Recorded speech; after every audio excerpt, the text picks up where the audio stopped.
Good morning and welcome to BKXX's Marketing Podcast.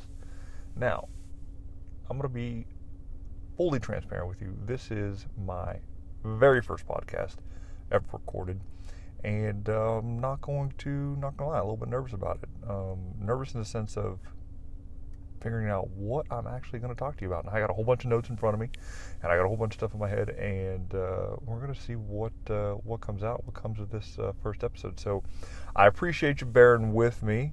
Stick with me. It's going to be good. It's going to get better as time goes on. But you got to start somewhere, and I'm starting today.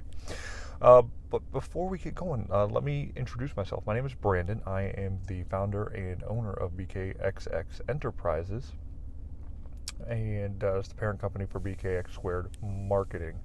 And I am a marketing agency that specializes in helping local home service businesses rank higher in the local marketplace and bring them jobs that they would otherwise have to pay a more expensive firm to get. So with that being said, a little bit more about my history. I started off in sales and marketing just over 10 years ago in the automotive space. Did 6 years there working in the marketing department of the largest Ford dealership in the country, and then moved into group healthcare insurance, account management and sales there. From there, this is all down in Florida. And then in 2019, wife was like, I'm sick of the Florida heat. Let's move back home to Ohio. I was like, okay. So we moved back home to Ohio. Pretty rough transition. Ended up losing my job. Yeah, it was absolutely crazy. I had a good gig as an account manager for a broker group. Things were getting a little bit rocky with the transition, and we just ended up parting ways. So I had to figure something out. And I was like, I have insurance. I know how to do sales. So I started going door to door marketing myself as a cancer insurance salesman. Did that for about 4 or 5 months, 2019. And as we all know what happens in 2020, pandemic hits, and no one is letting you in the house. So got scared.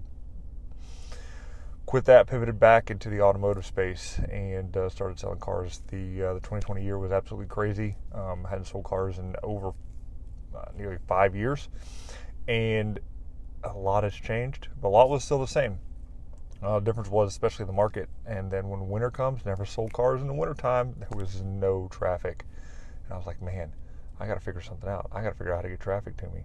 And it wasn't, if it wasn't for Mr. Russell Brunson and his Traffic Secrets books, I would not be recording this today.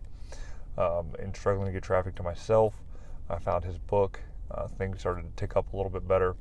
And then after going deeper diving into this marketing deal and my sales ability, I was like, I could do this for other people and help them and grow my local economy. I was like, that's what I'm going to do. That's now my purpose. My purpose is to help home service businesses repair their digital foundation and make it easier for their customers to find them when they need them and trust them. So that's where we're going to start off today. We're going to start off with your digital foundation. And the most important thing about your digital foundation is your business listing. Now, you're probably thinking, okay, what does a business listing have to do with anything? Well, your business listing is your company information. It's everything about you in a short little card that states who you are, where you're at, what you do, and how can they contact you. Your ideal customers, that is. And it is surprising to me that many of the local home service businesses in my area do not have this basic information posted in as many places as possible that would allow them to. All the citation sites, all the listing sites. And it begs me to wonder, is like, if they just don't know about them. Well, I'm here to help out with that. So today we're going to talk about the 800-pound gorilla in the room, and that would be your Google My Business listing. Now, with your Google My Business listing, this is your front door into the world of Google and being found if somebody is looking for you. There's 3 spots that your business can be listed on a search page of Google if someone is looking for, let's say, a roofer near them.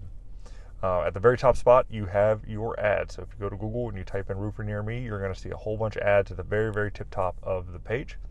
Second is the maps. So just below the ads, Google will place a map and list the top 3 per their algorithm roofers near your location based on how complete their profile is, their relativity to the exact search term that you are searching, and the number of reviews that people have left them. So those are 3 key things there to get ranked to the top of what is called the map pack.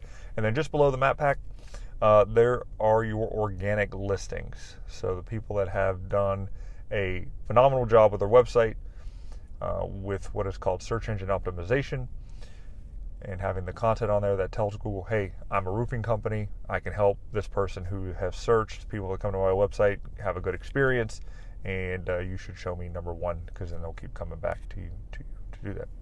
So what does a Google My Business profile entail? Well, obviously it's your business name. Okay, the exact name of your business, your telephone number, whether it be a tracking number or a main number. I'd 100% suggest have a tracking number on every single one of your listing sites, so you know where your leads are coming in. So tracking number is ideal or key. An email address for someone to be able to send you an email to request for services that has to be monitored and responded to. I don't know how many times I've reached out to a company via their email and not get a response, especially for services there. And website link, okay, so they can get directed back to your website, and that helps with your SEO as well. Along with that, photos of your organization, pictures of the outside of your building if you allow in-office visits, pictures of your staff, pictures of the jobs that you've done.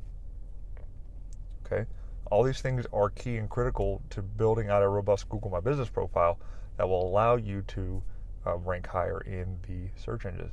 And then the 4th thing, I think I'm on number 4, if I'm not, forgive me, would be your Google My Business posts. Okay, so I don't know if you guys remember Google Plus back in the day. I think they shut that down in 2014, 2015, maybe I'm a little bit too far back on that. But you can make posts like you would on Facebook or Twitter up to 1,500 words or characters. Yeah, 1,500 characters. And you can tell a little story about either a job you've done, an offer that you've created, some motivational stuff, little things like that to be engaging with your audience on Google. And people can follow your profile. They can message you via Google My Business, and obviously they can call you via Google My Business as well. And so, working synergistically in all 4 of those aspects with Google, it's going to boost your relativity in the local marketplace and have a better shot of obtaining a client who can now know, like, and trust the information that you put out there. So with that, I'm going to end today. I appreciate you listening to the Inaugural podcast, the BKXX Marketing Podcast. I'll come up with a fancy title, slogan, all that kind of stuff, but right now I just want to get the first one out to you guys, give you that little bit of information, and ask that you come join me next Friday, or maybe even tomorrow. So it's published daily, so maybe I will publish another one tomorrow about how to establish that digital foundation, rank higher in the marketplace, and get more clients. Thanks for listening, guys.